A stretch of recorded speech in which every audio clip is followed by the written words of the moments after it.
চলুন। পানিহাটি সুরধনেত্রী গৌরীদেবীর কোলে জন্মগ্রহণ করেন।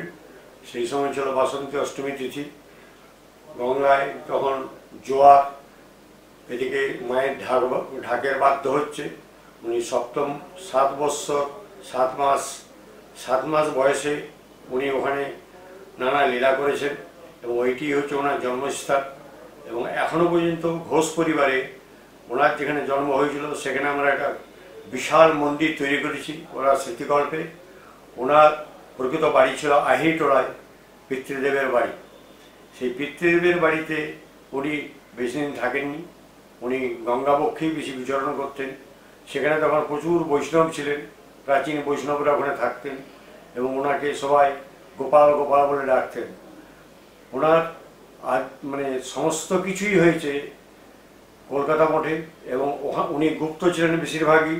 হুগলি চকবাজারের সামনে একটি মঠ ছিল এবং সেই আশ্রমটি উনি বহুদিন পর গ্রহণ করেন। সেটি ছিল ডাচদের আমলে। সেই ডাচদের আমলের পরপর হতে হতে ওটা একটা আস্তানার মতো হয়েছিল, গভীর জঙ্গল, সেখানে কেউ যেত না। উনি ওইটিকে পছন্দ করলেন গুপ্তভাবে সাধনভোজনের জন্য। এবং ওখানে একজন ছিলেন খ্রিস্টান এসেছিলেন, তিনি আমাদের ইন্ডিয়ার একজন তান্ত্রিককে চাইছিলেন যে ওকে যীশুখ্রিস্টকে দর্শন করে দিতে পারবে। ওটা ভারতবর্ষ ঘুরে ঘুরে ওখানে এসেছিলেন এবং ওখানে আসার পর ঠাকুরের সঙ্গে যখন সাক্ষাৎ হলো, ঠাকুর বললেন তুমি পোশাক পরিচ্ছন্ন পরিষ্কারভাবে এই দিনে আসবেন। উনি সেই দিনে এসেছিলেন। এসে পরে দেখলেন ঠাকুর বলে কেউ নেই, জেসাস খ্রিস্ট বসে আছেন। কখনো দেখছেন জেসাস খ্রিস্ট একটা বড় বারিশের ডান দিকে হেলা দিয়ে বসে আছেন, কখনো দেখছেন জেসাস খ্রিস্ট হাসছেন। জেসাস খ্রিস্টের অনেক লীলা উনি ঠাকুরের মধ্যে দর্শন করে করে উনি বললেন হেয়ার ইজ মাই জেসাস। উনি সাষ্টাঙ্গে প্রণাম করলেন। সেই থেকে আমাদের 25শে ডিসেম্বর এখনও ওই স্মৃতিটি রক্ষার জন্য আমরা ওখানে বিরাট একটা উৎসব করি। বহু দিন দুঃখী গরিব ওখানে আসে, তাদেরকে বস্ত্র, খাবার সব কিছুই দেওয়া হয় ওখানে। আর আমাদের এখান থেকে যখন উনি ওখানে ছিলেন তখন ওনার এই যে আশ্রম মহানির্বাণ মঠ, এইটি উনি প্রতিষ্ঠা করেন 1301 সালে। প্রতিষ্ঠা হয় 1301 সালে। তার থেকে আরও 20 বছর আগে উনি এখানে সাধন ভোজনের জন্য তপস্যা করেছিলেন। এখানে একটা কুণ্ড আছে, নিত্যকুণ্ড বলে আমরা ওটাকে ব্যবহার করি এবং খুব পবিত্র কুণ্ড। সেই কুণ্ডে উনি স্নান করতেন এবং খুব গভীরভাবে থাকতেন। এত গুপ্ত অবস্থায় থাকতেন যে অনেকে জানতই না। কেউ যারা জানতেন তারা বলতেন এখানে একজন ধনী সন্ন্যাসী আছেন, খুব ধনী ঘরের সন্ন্যাসী, সে কারোর সঙ্গে দেখা করে না। তখন বিপ্লব চলছিল ভারতবর্ষে স্বাধীনতার জন্য।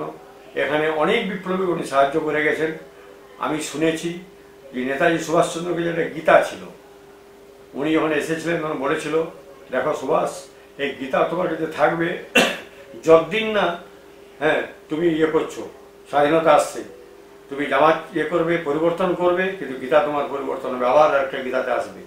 এইভাবে বহু লীলা এখানে হয়ে গেছে, এখনও হচ্ছে।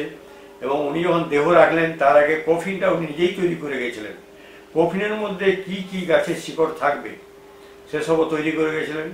উনি হুগলি মঠে যখন দেহ ছাড়বেন তার একদিন আগে ওনার প্রধান শিষ্য স্বামী হরিশ্বরানন্দ মহারাজ বেনারসে ছিলেন।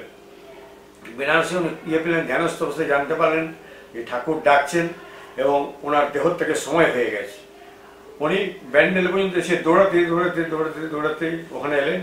বলে হরি, তুমি তো এসেছো, তো আমার তো যাওয়ার সময় হয়ে গেছে, তো আমি কালকে ভোরে চলে যাব, তোমার যদি কিছু জিজ্ঞাসা থাকে তুমি জিজ্ঞাসা করতে পারো। হরি তো হাওয়া করে কাঁদতে লাগলো। সেইখানে উনি দেহ ছাড়লেন। সেই কফিন যেটা কাঠের ছিল সেইটা এখান পর্যন্ত বয়ে নিয়ে আসা হলো গরুর গাড়িতে করে। পরে সে গরুগুলোকে খুলে দেওয়া হয়, সাধুরা নিজে টেনে নিয়ে আসে এবং এইখানে সেই মহাসমাধি এখনো পর্যন্ত বিরাজ করছেন। উনি শ্রীমুখে বলে গেছেন যে 1000 বছর পরেও খুললে ওই সমাধি যদি খোলা হয় আমি যেমন ছিলাম তেমনিই থাকবো। সেই সমাধির উপরে ওনার শ্রীবিগ্রহ তৈরি হয়েছে। সেই শ্রীবিগ্রহে আমাদের প্রতিদিন পূজা হয়, বহুদিন দুঃখী প্রসাদ পায়। তারপরে বাৎসরিক উৎসব আছে, নানা ধরনের অনুষ্ঠান আছে। যেমন আজকেই মহালয়ার দিন, মহাপুণ্য তিথি, আমারই একজন গুরু ভাই ছিলেন, উনি দেহত্যাগ করেছিলেন। সেই দেহত্যাগ এবং আজকে পুণ্যতিথিতে মোটামুটি 1000 খানেক আমরা শাড়ি গরিব মায়েদের বিতরণ করেছি এবং এইভাবে আমাদের এখন চলতেই থাকবে। অনেকেই আসেন এখানে, অনেক অসুবিধা নিয়ে, কারো পড়ার বই নেই, হ্যাঁ, কেউ ক্যান্সার পেশেন্ট, তাকে টাকা দিতে হবে, সে অসুস্থ, এরকম বহু আছে, অনেক আছে দরিদ্র মা যার মেয়ের বিয়ে দিতে পারছে না, তাদেরকে সাহায্য করা হয়।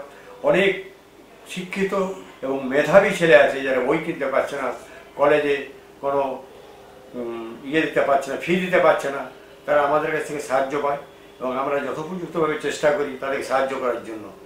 এই মঠে সাধু সন্ন্যাসীদের ভিড় হয়েই থাকে, নানা ধরনের বহু ভক্ত সমাগম হয়েই আছে। কোনো ভক্ত এখানে মানে প্রসাদ না পেয়ে ফিরে যান না। তাই আমরা চেষ্টা করি এই মহানির্বাণ মঠকে আরও ওপর দিকে তুলে নিয়ে যাওয়ার। অনেকেই আমাদেরকে সাহায্য করেন, আর আমরা সাহায্য করি গ্রামে গ্রামে যে শীত বস্ত্র, গরিব দুঃখীদের মাঝে মাঝে খাবার দেওয়া হয়, নানা ধরনের সাহায্যের হাত আমরা বাড়িয়ে দিই। এইভাবে আমরা ঠাকুরের সেবা করে যাচ্ছি। কতদিন ঠাকুর রাখবেন, ঠাকুরের ইচ্ছাতে সব হয়েছে। ঠাকুরই নিজে বলেছেন, ঈশ্বরের ইচ্ছায় সব হইতেছে এই বোধি জ্ঞান। ঠাকুরের বহু লীলা, বহু বাণী, রামকৃষ্ণদের সঙ্গে ওনার হৃদ্যতা খুব বেশি ছিলেন। যখন স্বামীজি হননি তখন উনি বিলে, উনি প্রায়ই রামকৃষ্ণদেবকে জিজ্ঞাসা করতেন, কে এ মাতালের মতো ঘুরে বেড়ায়, কথাও বলে না, বললো তুমি এক কাজ করো, একে দক্ষিণেশ্বর একটা ঘরে ঢুকিয়ে তালা মেরে দাও। স্বামীজি তাই করলেন। তখন তো উনি নির্বিকল্প সমাধিতে ছিলেন, বুঝতেও পারলেন না, একটা আসনে বসিয়ে তালা মেরে দেন। ঠিক স্বামীজিও ঠাকুরকে রামকৃষ্ণদেবের কাছে এসেছেন, দেখছে ও রাস্তায় ঘুরে বেড়াচ্ছে, দক্ষিণেশ্বরে ঘুরে বেড়াচ্ছে। হ্যাঁ বলে এটা কি হলো? বুঝলি না, আমি তার বুঝি দেখ দেখ দেখ, দেখছে তালা চাবি সব ঠিক আছে।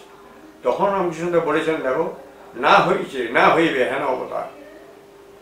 বলছে উনি পারেন না, হেন জিনিস নেই। আমি সাধারণ ভোজন করে মহাপ্রিয়া হয়েছি, পরম পুরুষ হয়েছি, পরমহংস হয়েছি, আর উনি পরমহংসই জন্মগ্রহণ করেছেন। ওনাকে তোমরা এইভাবে করো না, এবং ওনাকে এবারে যেদিক থেকে দেখবে সে মুক্ত হয়ে যাবে। সেই পবিত্র স্থানে আমরা বসে আছি। আমরা চেষ্টা করি গরিব দুঃখীদের সাহায্য করার জন্য যতটুকু পারা যায়। এইভাবে আমি আমার ইয়েটা শেষ করছি আজকে। ওনার লীলা শেষ নেই, আর লীলা শেষ হবেও না। যতদিন ওনার দেহ থাকবে ততদিন লীলা চলবে।